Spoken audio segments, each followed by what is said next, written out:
in conversation with Shweta Punch. Take it away, Shweta. Thank you, Chandra. A very warm welcome, Mr. Puri.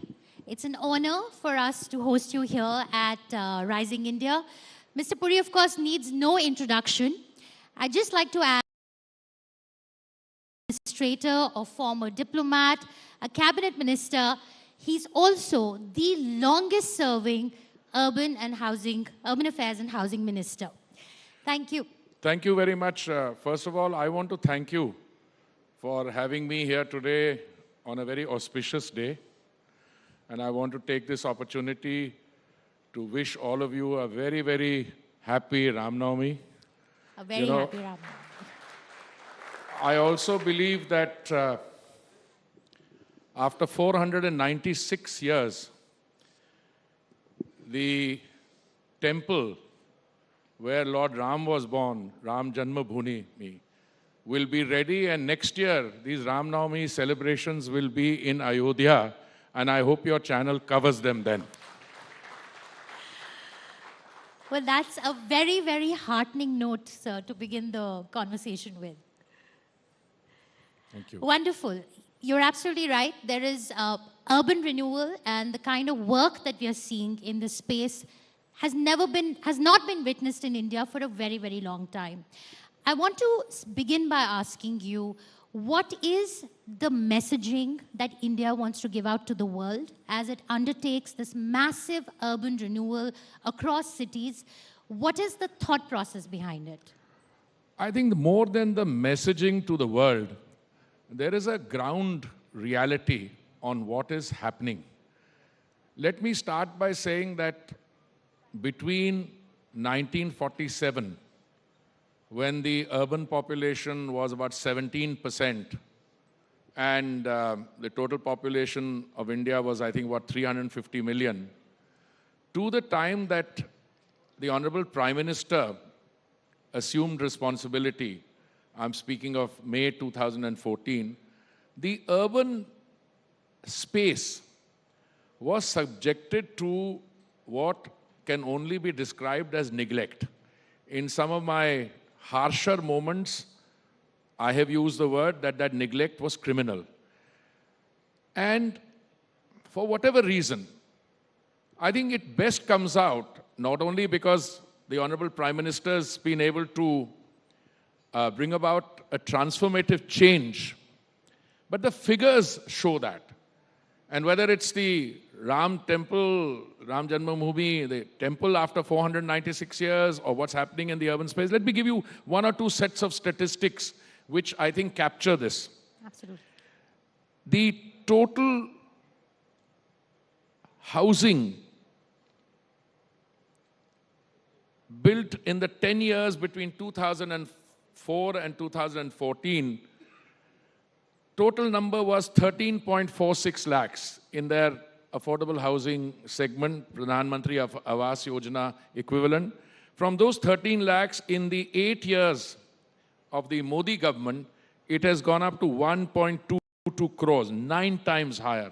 Can we get a round of applause for that? I think that's really... The total investment in housing was, in those 10 years of the UPA government, 20,303 crores. In the 8 years of the Modi government, it's 2 lakh plus crores. Again, it's 10 times higher. The total, I'll spare you the other details, but the total urban spend, which is all these central schemes put together in those 10 years, was 1.57 lakh crores. And it has gone now to over 17 lakh crores. So 8 times higher. This is because the urban space is now receiving the kind of attention which it needed earlier. Mm-hmm. I can give you the same in terms of urban transport, the metro system. It started in Mr. Vajpayee's time from zero. Mm-hmm. In 2014, the total kilometrage was 229 kilometers. Today we have 850 kilometers of metro operational and 1,050 kilometers under construction. We are the 5th largest metro system in the world. In a few months' time, we'll be the 3rd largest. And by the end of next year, we will be the 2nd largest after China. We will even replace the United States, which is at 1,056 kilometers. We are very close to that. So this is the kind of work which is being done. And I think it all starts with the kind of focus on urban rejuvenation, which the Honorable Prime Minister brought in May 2014. That is reflecting in the work which is being done in all the schemes, which are cooperative federal schemes. Right. So, Mr. Puri, we are looking at reimagining a lot of historical sites. You started by saying that next Ram Navami, we will be celebrating at the Ayodhya Ram Temple. We are redesigning 6,000-year-old cities. How heritage marries the contemporary architecture that India is looking at introducing right now? How are you maintaining that balance? See, I can answer your question either in a general philosophical way, and I see many more educated and enlightened people who do a better job than me on that, but let me give you some examples. We are a 5,000 or plus year-old civilization. We're only a 75-year-old country. When we became an independent country, we inherited colonial heritage, historically important buildings, forts, temples going back hundreds and thousands of years. Clearly, the answer to that lies in being able to take that historical and cultural legacy and build in the modern element. Let me start with the Central Vista. It provides a good example with which many of your invitees here would be familiar. The work on the Rashtrapati Bhavan, North Block, South Block, the Parliament building. Let me take the Parliament building. If I remember correctly, the conceptualization of it started probably around 1916. Thereabout, it was built about in 1921 or so. It was never intended to be the legislature of an independent country. Independence was not in the minds of the colonial power when they designed that governing architecture. They thought that this would serve the purpose of a colonial administration and have an imperial, legislature, whatever they needed. We became independent in 1947. Why is it that it took up till 2014, and only after 2014, when the Honorable Prime Minister arrives on the scene, that attention is devoted to refurbishing? No old building will come down. The old parliament will So you did face a lot of flack on the Central Vista project. There was concerns raised on whether heritage buildings will be hurt. Would you like to say something to allay those concerns? I can tell you that I want to thank you for asking this question. Not a single heritage building will be brought down. Nothing which is of, enduring historical value. And I'm not trying to qualify that statement. We are a robust democracy, a very vibrant one. We are also now pretty good at the art of what is called the false narrative. So when we were redesigning the Kartavya Path, what was it? It was called the Raj Path. Yes. The terminology also reflects a colonial mindset. And I was subjected to some very interesting criticism. It said कि यहाँ पे green cover हट जाएगा, jamun trees which are there will be removed. So the fact of the matter is, and I said it then, today, that criticism is conspicuous by its absence. There's not a single voice which says that. I kept saying that the green cover will be increased 3 times. The water bodies will be enlarged. At one point, no one could access the area beyond the outer water body. And I think the proof of the pudding, as they say in the English language, is look at the kind of reception that has received. Equally, all the other components, we were paying 1,000 crores, we still are, by way of rent for government to be housed, offices of government to be housed. Right. And some of the construction which took place in the 1960s, you know, one of the buildings in which one of my ministries is situated, I don't know where the architectural or design inspiration came for those. But, you know, the fact of the matter is there's no parking, there's no space. They're like, I don't like using the word slums because I always prefer calling them informal settlements. But these are really urban slums. So you'll have, instead of that, new buildings, modern, well-lit, using the best, a more conducive working environment. And it's all work which is taking place right now. I want to switch gears a little bit from urban planning to a little bit of politics. To Politics, since we're running out of time. I want to ask you about, what Mr. Gandhi has been saying. He's been playing the victim card. And we had Mr. Amit Shah here yesterday, who spoke about how he was interrogated by federal investigators, and he was being forced to name Prime Minister Modi as one of the key conspirators. So I want to get a reaction from you on how do you view, Mr. Gandhi's politics, whether it is his comments on Mr. Savarkar or it is him undermining India's democracy when he's visiting abroad, or it is him playing the victim card. Let me position myself in response to that, if I may say, a very inviting, slightly provocative question. And let me respond to that by separating the different components. Everyone, no matter where he or she is born, is influenced by the kind of DNA you come with, the kind of nurturing you receive in terms of the setting that you are made to grow up. Some of us are made to work very hard as part of our upbringing. We have to earn our living, etc.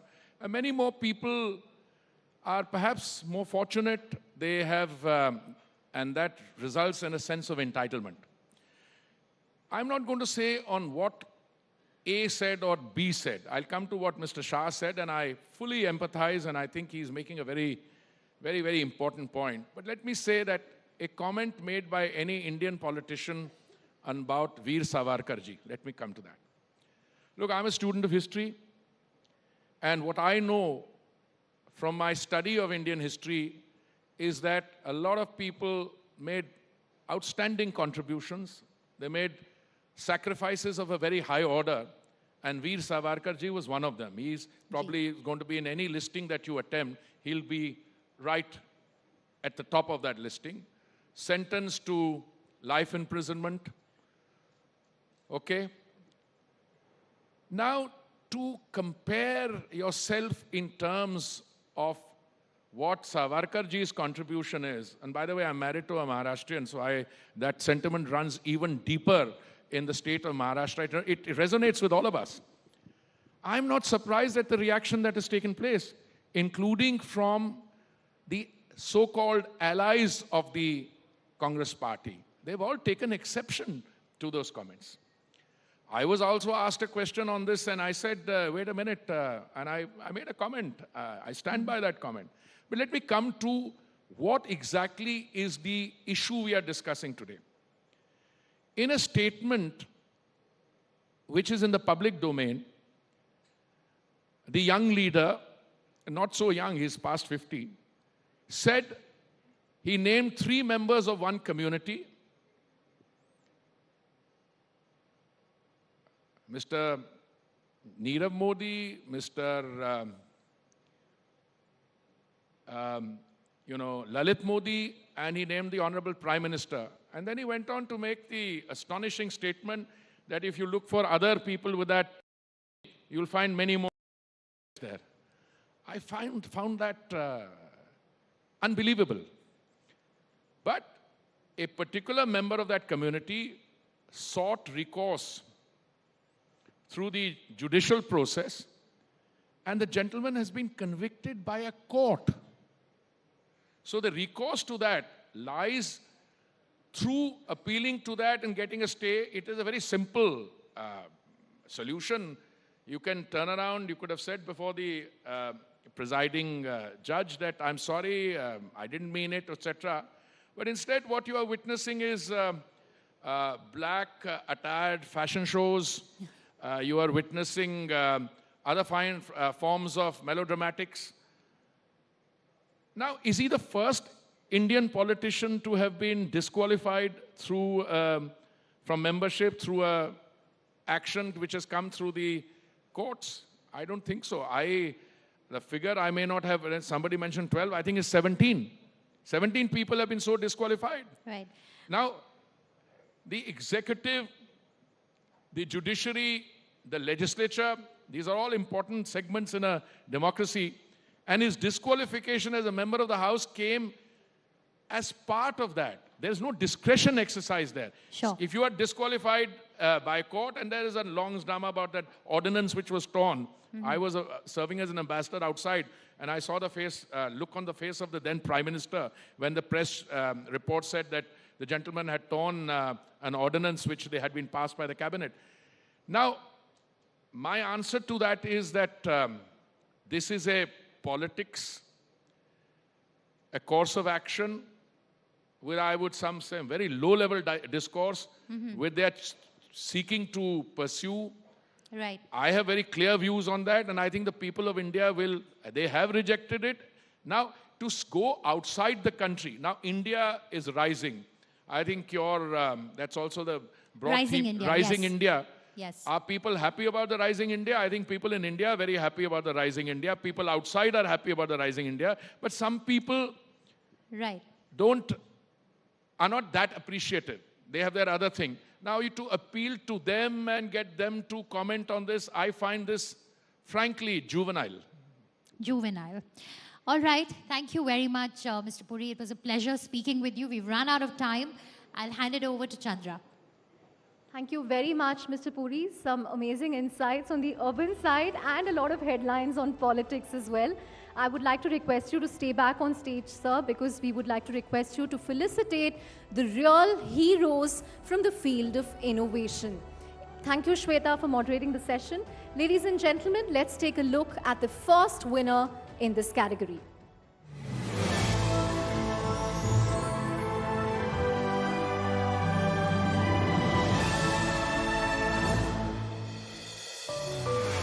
Lotus is abundantly available in India. It is valued for its flowers and used in some Indian cuisines. But Tongram Bijayashanti, a botanist from Manipur, looked beyond the obvious. She has painstakingly learned the art and craft of extracting the rare and prized lotus silk and become the talk of the town in the textile industry. Rising India salutes her determination to bring an idea to life and create livelihood opportunities for those around her.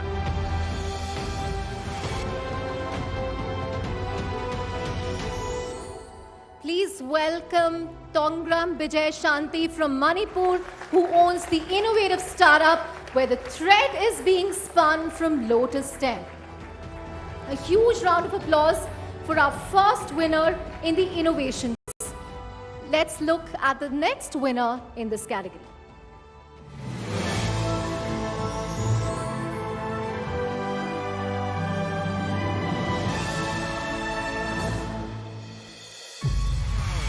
Global challenges such as climate change are straining the world's natural resources, such as fresh water. This impacts agriculture, especially in cultivating crops like paddy, which traditionally require large quantities of water. But in Punjab, hope was born anew, thanks to the efforts of Surjit Singh, who popularized the technique of ridge paddy cultivation. This reduced water requirements even while boosting farm productivity. Rising India salutes this hero for his spirit of innovation to solve critical problems and unlock new possibilities for farmers. And planner, the urban planner. We are hoping to get more details on that. And we also have Mr. Keshav Verma with us. Shweta, did you time this for Ram Navami? Because, Mr. Puri spoke about Ayodhya and then you have someone who's the architect of the temple. I just got lucky, Chandra. Okay, please take it away, Shweta.